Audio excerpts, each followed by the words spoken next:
All right, in this video, we're going to be covering creating seeds. So world seeds that will let us either just randomly determine the seed to continue having random generation, or do set seeds so we can have the generation happen in a specific way. So then we could in the future be able to debug it. And the way this is going to be done, within our initialization logic, we'll want to add a variable. We'll call it generation seed, set to variable type random stream. And we need to set that as a variable. You can split the structure pin. And from here, you can set it as a set seed. This would be seed 0. Or you could give it something like a random integer, and that would maintain the random generation every time you would start your level in the level editor. However, I will just leave this as 0 to show how this is going to work in a second. Now we need to go into the weighted selection, as this is where decisions are made for who's going to be picked. This is our logic now. If you didn't watch the last video, I would start there. We have implemented a weighted selection instead of a random selection for which tile will get picked.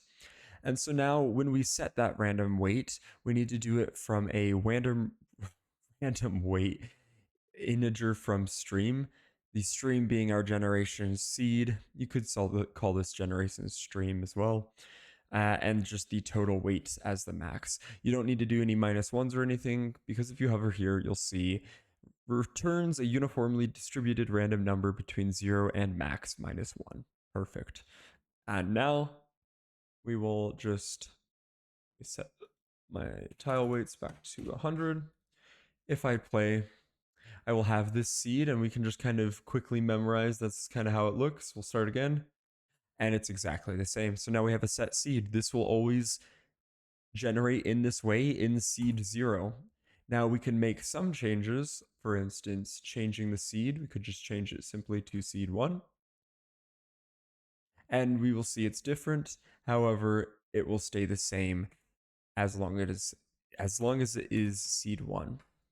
And going back to 0, I will then increase the filled to 1000, and we'll see that now the seed has changed and become a lot taller.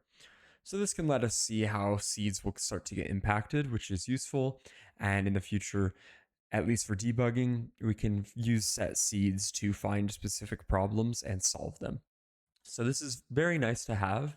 And if you don't know what a seed is or a stream, all decisions within a computer have to be made. When we say it's random, it's not.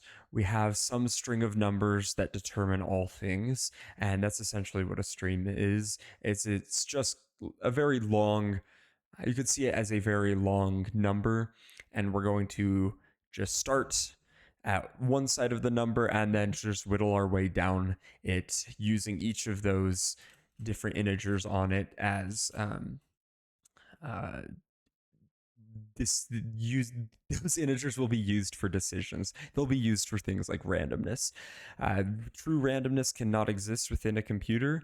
Algorithms can always be reverse engineered.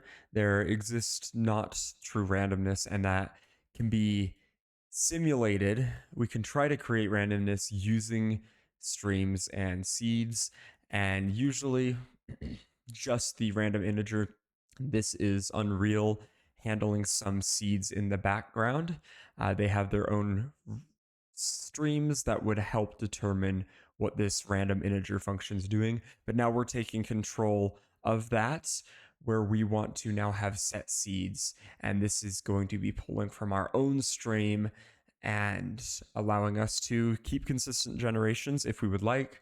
And if we still want that randomness, we can enable it by just having a random seed be picked. And we can see things are generating differently every time. So this works exactly how we would like. I hope that makes sense. This might be the last video in this series for a little bit. I have a few days before I have to travel, and I'll see if I get anything else. So feel free to ask questions as always, and I'll see you in the next video.